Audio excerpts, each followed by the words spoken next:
इस गुस्से की जड़ बीजेपी की वो मरकजियत पसंद पॉलिसी है जिसने लद्दाख को सियासी आवाज से महरूम कर दिया। लद्दाखी अवाम के लिए ये मामला महज हुक्मरानी का नहीं बल्कि बका, शनाख्त और वक़ार का है। आर्टिकल 370 की मनसूखी अब दिल्ली के गले की हड्डी बन गई है। 3 बड़ी एटमी ताकतें एक ही जगह पर जहां मिलती आके, वो लद्दाख है। इंडिया जिसे अपने ख्याल में आर्टिकल 370 मनसूख करके कश्मीर का मसला हल कर लिया था, अब ये मसला ज़्यादा गहरा होता हुआ नज़र आ रहा है। कर्फ्यू ने लेह और करगिल की गलियों को खामोश कर दिया है, लेकिन इस खामोशी के नीचे एक ऐसा लावा मौजूद है जो किसी भी वक्त फट सकता है।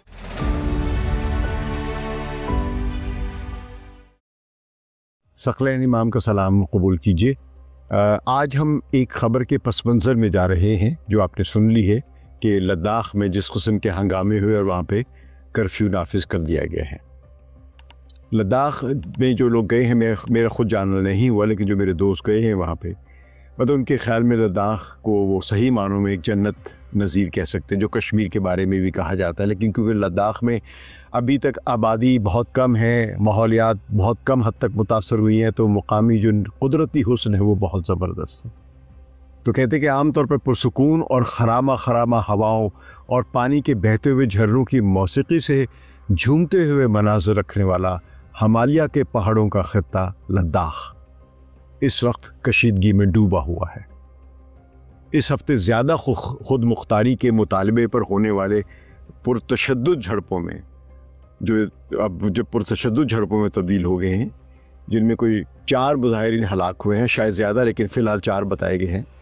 और हुकाम को लेह यानी लद्दाख का ज़िला और या उसका कैपिटल कह लें, ज़िला लेह, जो बुद्ध मत अक्सरियती का ज़िला है, और करगिल जो इसके साथ का इलाका पहले लेह का हिस्सा था, अब ये अलग ज़िला बना दिया गया है 2019 में। तो ये शिया मुसलमान अक्सरियती इलाका है। दोनों में इंडियन हुकूमत ने कर्फ्यू नाफिज कर दिया है क्योंकि हंगामे हुए थे और उन पर हमले हुए थे हुक्मरान जमात के ऊपर और पुलिस के ऊपर। हुक्मरान जमात कौन है वहाँ पे? ये जो वहाँ पर तो नहीं है लद्दाख में, लेकिन जो दिल्ली में है, बीजेपी, भारतीय जनता पार्टी, नरेंद्र मोदी साहब की। तो लद्दाख के बहुत से लोगों के लिए बेचैनी अचानक शुरू होने वाला वाक़या नहीं कि एकदम से लोग सड़कों पर निकले, बल्कि उनके कई बरसों से एक शिकायत थी, और जो ख़ासतौर पे 2019 के बाद जो मज़ीद बढ़ गई थी, जब दिल्ली ने इंडियन आइन के आर्टिकल को मनसूख करके जम्मू कश्मीर की शुमाली रियासत जिसे नीम खुद मुख्तारी हासिल थी, क्योंकि जब ये रियासत थी तो इसके इलेक्शन होते थे, असम्बली के इख्तियारात होते थे, और इंडिया के आइन में हर रियासत के अपने कुछ इख्तियारात और ऑटोनॉमी भी हैं, तो वो सब ख़त्म हो गए। यानी क्योंकि 2019 में जो आर्टिकल 370 ख़त्म हुआ, तो न सिर्फ 370 ख़त्म हुआ, मंतकी तौर पे जब आर्टिकल 370 बीजेपी सरकार ने ख़त्म किया था, तो उसके नतीजे में सिर्फ जो 370 की हैसियत थी उसको ख़त्म होना चाहिए था।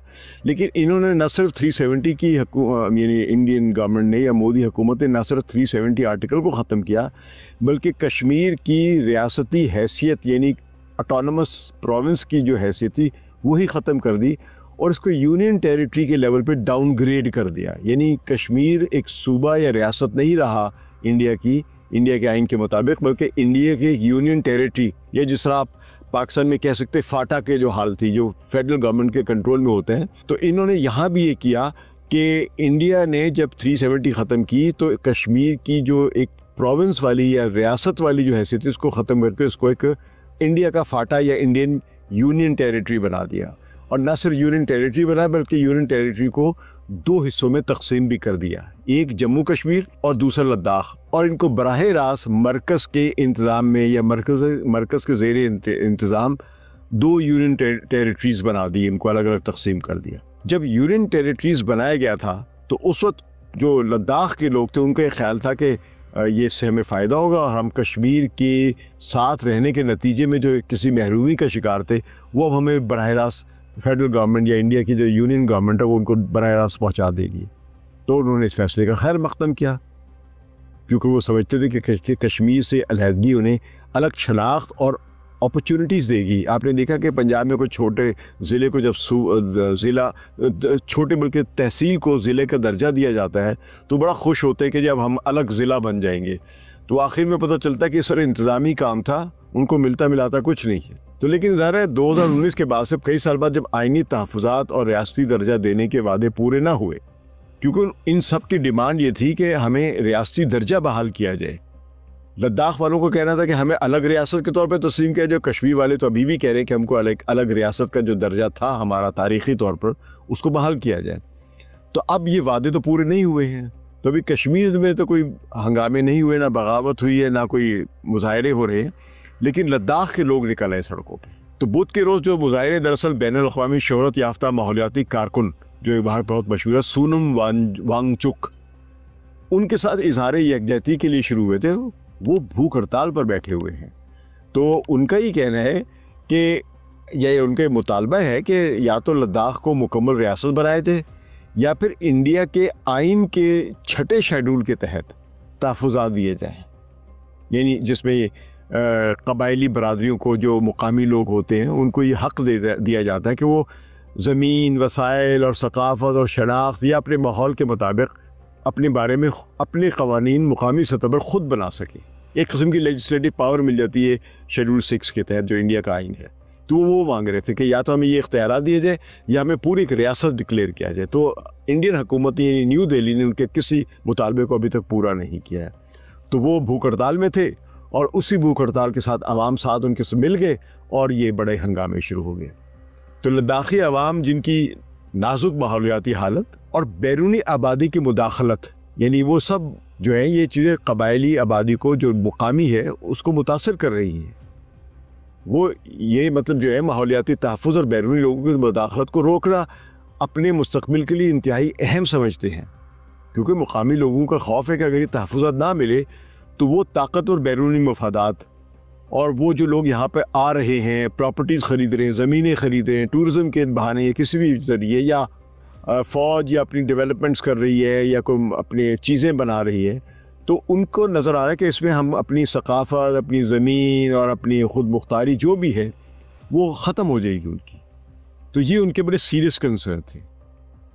तो इन मुजाहरे के बाद जो कशीदगी और एहतजाज जो उस वक्त शदीद शक्ल इख्तियार कर गए, जब मुजाहिरीन की पुलिस से झड़पें हुई तो हुक्काम के मुताबिक मुजाहिरीन ने पुलिस की गाड़ी को आग लगा दी और वज़ीर-ए-आज़म नरेंद्र मोदी की जो जमात का मुकामी दफ्तर था भारतीय जनता पार्टी का, जो कि ज़ाहिर एक हिंदू कौम पर जमात है, उसके मुकामी दफ्तर पर हमला किया। वहाँ पे इनके 5-6% या 10% ज़्यादा लोग नहीं हैं। मुकामी आबादी जो है वो 90% के करीब जो है या बुद्धमत हैं या शिया मुसलमान हैं। लेकिन बीजेपी की क्योंकि एक पावर है लिहाजा वहाँ पे उनका दफ्तर था, तो मुजाहिरीन ने एक पावर के सिंबल पर हमला किया जो कि बीजेपी का दफ्तर था। तो मुजाहिरीन की नज़र में बीजेपी ही 2019 के फैसले की असल जिम्मेदार है, यानी जब से आर्टिकल 370 ख़त्म करके इनको यूनियन टेरिटरीज़ में कन्वर्ट कर दिया था। तो उनके मुतालबात भी सबसे बड़ी रुकावट में वो यही समझते कि हमारे मुतालबात को पूरा करने में भी यही जमात है, बीजेपी है। तो पुलिस ने लाठीचार्ज, आंसू गैस और आखिरकार फायरिंग की, जिसमें हलाकतें हुई हैं, जो खबर अब आ रही है।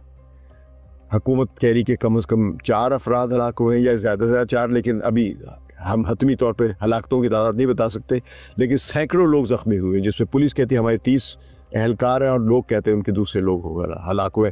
तो इसीलिए वहाँ पे कर्फ्यू नाफिज कर दिया गया, इज्तिमात की इजाज़त नहीं है, लोग आ जा नहीं सकते हैं। तो वही हालत अब वहाँ पे लद्दाख में हुई जो इससे पहले सिर्फ कश्मीर में, जम्मू कश्मीर बल्कि वादी कश्मीर में हुआ करती थी। तो 30 से ज़्यादा एहलकार भी ज़ख्मी हुए पुलिस के। तो मुकामी लोग तो इल्ज़ाम लगाते हैं कि पुलिस ने गैर मुतनासिब यानी डिसप्रोपोर्शनेट पावर का इस्तेमाल किया है। इस गुस्से की जड़ बीजेपी की वो मरकज़ियत पसंद पॉलिसी है जिसने लद्दाख को सियासी आवाज़ से महरूम कर दिया, यानी उनकी वॉइस ही नहीं, उनको सुनने वाला नहीं, उनके इलेक्टेड इदारे ही नहीं जिनके पास इख्तियारात हो। यूनियन टेरिटरी का दर्जा मिलने के बाद लद्दाख जम्मू कश्मीर की असम्बली के तहत हासिल महदूद खुद मुख्तारी से भी महरूम हो गया है। यानी उनको पहले ये शिकायत थी कि कश्मीर के होते हुए हमारी आवाज़ दब जाती है, लेकिन उनको बहरहाल वहाँ पे कुछ इख्तियार थे, असम्बली में बैठते थे, हुकूमत में कानून साजी में जोड़ तोड़ में या हुकूमत से अपने फैसले करवा लिया करते थे। और अब अहम फैसले सारे दिल्ली के मुकर्रर करदा ब्यूरोक्रेट्स के हाथों में हैं। बीजेपी के दफ्तर पर हमला इस गहरे गुस्से को जाहिर करता है कि दिल्ली ने 6 शेड्यूल में शमूलियत का जो वादा किया था वो आज तक पूरा नहीं किया है। लद्दाखी अवाम के लिए ये मामला महज हुक्मरानी का नहीं बल्कि बका, शनाख्त और वक़ार का है। यानी मुख्तसर हम यूँ कहें कि आर्टिकल 370 की मनसूखी अब दिल्ली के गले की हड्डी बन गई है। वो बताता हूँ कैसे बनी है। ये मसला सिर्फ इसमें ये ज़रा इस खित्ते को जहन में रखिएगा, लद्दाख कहाँ है। तो ये मसला सिर्फ इंडिया की अंदरूनी सियासत तक महदूद नहीं है बल्कि इसके संगीन जियोपॉलिटिकल और बैनुल-अक़वामी पहलू भी सामने आ रहे हैं। लद्दाख कोई अलग थलग सरहदी खित्ता नहीं है कि पता नहीं कहाँ पे है। हो सकता है कश्मीर या पाकिस्तान के लोग सोचें कि नॉर्थ के कहीं ऊपर है, लेकिन इसकी जो जियोपॉलिटिकल अहमियत बहुत ज़्यादा है। ये वो खित्ता है जहाँ 3 एटमी ताकतें इंडिया, चीन और पाकिस्तान आमने सामने खड़ी हैं। उनका ये संगम है। 3 बड़ी एटमी ताकतें एक ही जगह पर जहाँ मिलती हैं आके, वो लद्दाख है। तो 2025 में इंडिया और चीन की सरहद पर यही लद्दाख की गिलवान वादी भी थी जहाँ पे इंडियन और चीनी फौजों के दरमियान खूनरेज़ झड़प का जो मरकज़ बना था, जिससे 20 इंडियन और 4 चीनी फौजी हलाक हुए थे। इसी लद्दाख के साथ दूसरी तरफ पाकिस्तान ने 2019 के बाद से मुसलसल लद्दाख की मुतनाज़ हैसियत पर जोर दिया है कि ये मुतनाज़ है, और कई बार कहा है कि नई दिल्ली के यकतरफ़ा इक़दामात यानी 370 की जो मनसूखी है वो आलमी वादों और अक़वाम मुत्तहिदा की करारदादों के ख़िलाफ़ है। अगर मौजूदा एहतजाज बढ़ता है लद्दाख के इन 2 बड़े शहरों में, लेह में और कारगिल में, तो ये पाकिस्तान और चीन दोनों को इंडिया पर तनकीद के नए मौक़े फराहम करेगा या कुछ और अपॉर्चुनिटीज़ भी दे सकता है।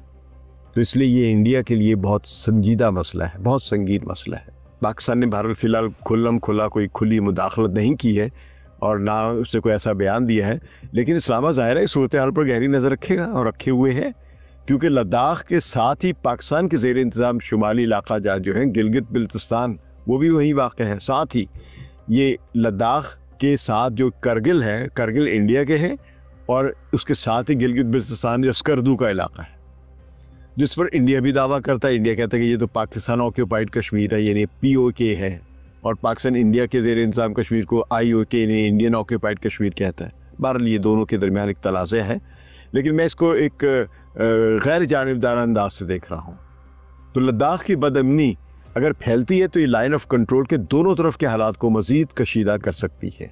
लद्दाख की सियासत इसकी आबादी के स्ट्रक्चर से भी जुड़ी हुई है। जैसे मैंने बताया था अभी, आबादी क्या है, यहाँ तकरीबन 50% मुसलमान हैं पूरे लद्दाख में, जिनमें ज़्यादातर करगिल ज़िला में रहने वाले शिया हैं, और बाकी 40% बुद्ध हैं या बुद्ध मत के पैरोकार हैं जो ज़्यादातर लेह ज़िला में रहते हैं, और बाकी हिंदू और दीगर मज़ाहिब से ताल्लुक़ रखने वाले लोग हैं, बल्कि हिंदू ही हैं ज़्यादातर, बाकी जो बचते हैं। ये बात अहम कि करगिल पाकिस्तान के ज़ेर इंतज़ाम नहीं है बल्कि इंडिया के ज़ेर इंतज़ाम लद्दाख का हिस्सा है, जो 2019 में आर्टिकल 370 के खात्मे के बाद उसको एक अलग ज़िला बना दिया, ज़िला करगिल। तो करगिल जब ज़िला बनाया तो इसमें शिया मुसलमान तकरीबन 77 से 80% तक है, बाकी बुद्ध मत हैं, जबकि लेह में ज़िला बुद्ध मत की अक्सरियत है। तो मजमूई तौर पर लद्दाख में मुसलमानों की तादाद 46 से 50% के दरमियान है, और बुद्ध मत के मानने वालों की तकरीबन 40% है, बाकी हिंदू या दीगर मज़ाहिब के लोग हैं। लाइन ऑफ कंट्रोल के उस पार पाकिस्तान के ज़ेर इंतज़ाम जो गिलगित बिल्तिस्तान में भी शिया अक्सरियत है, और उनके सकाफ़ती रिश्ते करगिल से मिलते हैं। इन 2 हिस्सों को तकसीम होने से पहले, लाइन ऑफ कंट्रोल के बनने से पहले, करगिल और स्कर्दू के लोग आपस में शादियां और आना जाना बड़ा मामूल था उनका। इसीलिए दोनों को बाज़ औक़ात खलत मलत कर दिया जाता है कि लोग समझते हैं कि करगिल पाकिस्तान का है और कुछ लोग समझते हैं स्कर्दू इंडिया का, इंडिया वाले यही समझते हैं। लेकिन करगिल इंडिया के ज़ेर इंतज़ाम है, और करगिल के शिया अक्सर ख़ुद मुख्तारी के मुतालबात की हिमायत करते हैं और BJP की पॉलिसियों के ख़िलाफ़ रहे हैं। उनका कहना है कि अगर आइनी तहफ़्फ़ुज़ात ना दिए गए तो लद्दाख की मुनफ़रद शनाख्त मिट जाएगी और लोग अपने ही इलाके में दूसरे दर्जे के शहरी बन जाएंगे। करगिल का शिया अक्सरती जो ज़िला जो है, ये अक्सर कश्मीरी अवाम की जद्दोजहद आज़ादी या जो भी उनकी जद्दोजहद है उसमें यकजहती का इजहार करता है, ये उनके साथ खड़ा होता है। जबकि लेह के बुद्ध मत जो है वो इस मामले में मुख्तलिफ सोच रखते हैं। यानी ये एक किस्म का दोनों के दरमियान इख्तलाफ रहा है कि करगिल के जो शिया मुसलमान हैं वो कश्मीर के जो मुसलमान हैं उनकी जो जद्दोजहद आज़ादी या हकूक़ की जो जंग है उसमें वो उनका साथ देते हैं, उनकी हाँ में हाँ मिलाते हैं, उनको सपोर्ट करते हैं, जबकि जो बुद्धमत के लोग हैं वो इसमें उनका साथ नहीं देते। लिहाजा लद्दाख के बुद्धमत के पैरोकारों में और शिया मुसलमानों में ये इख्तलाफ चला आ रहा है। तो इस मामले में मुख्तलिफ सोच रखते हैं, जो कि इंडिया के साथ रहते हुए ऑटोनॉमी चाहते हैं, यानी जो बुद्धमत जो चाहते हैं कि इंडिया में ही रहें, लेकिन हम ऑटोनॉमी सिर्फ चाहते हैं अपने इलाके की। यही कशीदा बात अब यहाँ पे ये अब आ रही है कि अब पहली बार लेह के बुद्धमत और करगिल के शिया दोनों 6 शेड्यूल के तहत तहफ़्फ़ुज़ात के मुतालबे पर मुत्तहद हो गए हैं। ये बहुत ही रेयर अलायंस, एक नायाब इत्तेहाद है जो उस बहरान की संगीनी को जाहिर कर रहा है, और इंडिया के लिए बहुत तशवीश की बात है कि बुद्धमत और शिया मुसलमान अब एक हो गए हैं, और इसके नतीजे में एकदम से जो दबी हुई आवाज़ है वादी कश्मीर में, वो दोबारा खड़ी हो सकती है। तो इंडिया जिसे अपने ख्याल में आर्टिकल 370 मनसूख करके कश्मीर का मसला हल कर लिया था, अब ये मसला ज़्यादा गहरा होता हुआ नज़र आ रहा है। मुस्तकबिल के हवाले से सूरत हाल निहायत नाजुक बनती नज़र आ रही है। एक तरफ दिल्ली को ख़दशा है कि अगर लद्दाख को, यानी दिल तो चाहता है लद्दाख के मुतालबात मान ले, लद्दाख के बुद्धमत उनके साथ मिल जाएं, लेकिन अगर लद्दाख को रियासत या आइनी खुद मुख्तारी दी गई, यानी 6 शेड्यूल के तहत, तो इंडिया के दूसरे खित्ते भी, ख़ास तौर पे वादी कश्मीर, वो भी मुतालबा करेगी कि हमें रियासत का दर्जा दिया जाए, क्योंकि उनके रियासत के दर्जे को ख़त्म करके उनको इंडियन यूनियन टेरिटरी बना दिया गया है।